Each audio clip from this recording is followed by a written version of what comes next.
저는 이 로켓 스토브를 이용한 여러 가지 그 기법은 저희 전공이 아니기 때문에 대충 이 그림을 보고 저 나름대로 알고 인식을 한 그런 해석인 것입니다.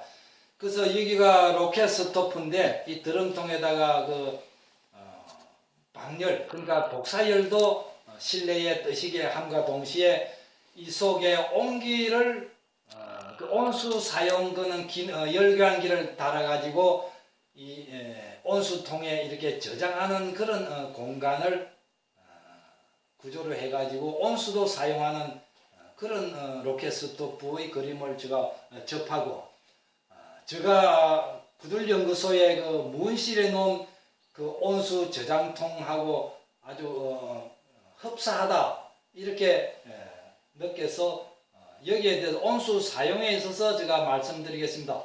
일반적으로 이 로켓 스토브나 일반 보일러에 있어서 온수 사용은 이 위에 온수통이라면 온수 열교환기 상층에는 뜨신 그 온수가 모여져 가지고 온수 저장 탱크에도 위에 이렇게 연결하는 것이 상식화되어 있는 것입니다.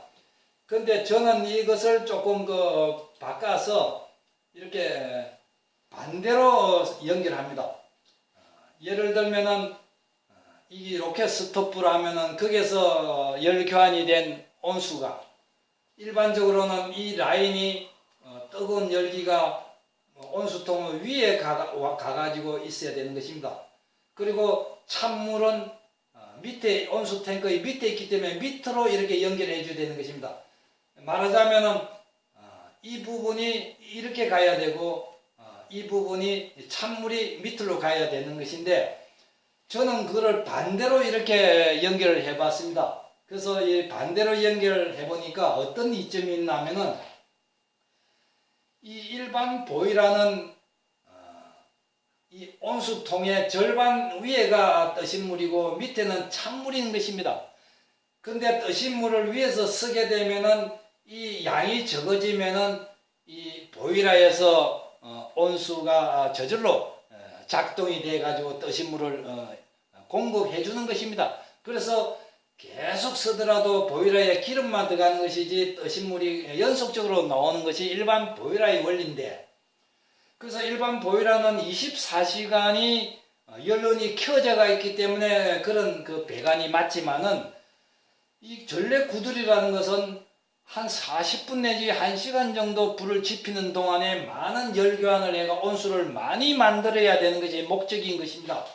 그래서 저는 이렇게 반대로 연결해 보니까 온수가 굉장히 많이 저장이 되는 것을 확인했습니다. 왜 그러냐면 40분 동안에 여기서 솥에서 물이 끓으면 끓는 물을 위에다가 갖다 놓으면 밑에는 항상 찬물이 대류순환에 넣습니다.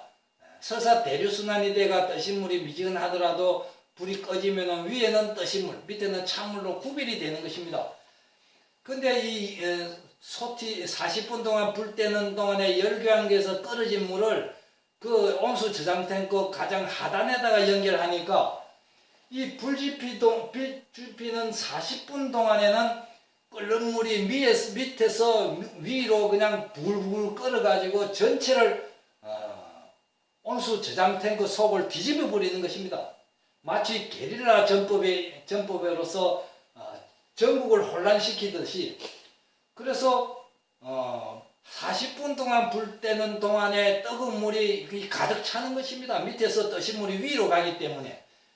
그래서 40분 불 지핀 뒤에 불이 꺼지면은 그 한 통 어느 정도 가득한 한 90% 정도는 뜨신 물 한 통을 얻게 되는 것입니다. 그러면은 이 전래 구들방에 아궁이 위에다가 열교환기를 해가지고 뜨신 물이 들어가는 라인을 위에 보일러와 같이 위에 하는 것이 아니라 밑에 설치하는 것이 훨씬 뜨신 그런 물을 많이 확보하는 것이다. 이렇게 말씀드릴 수 있겠습니다.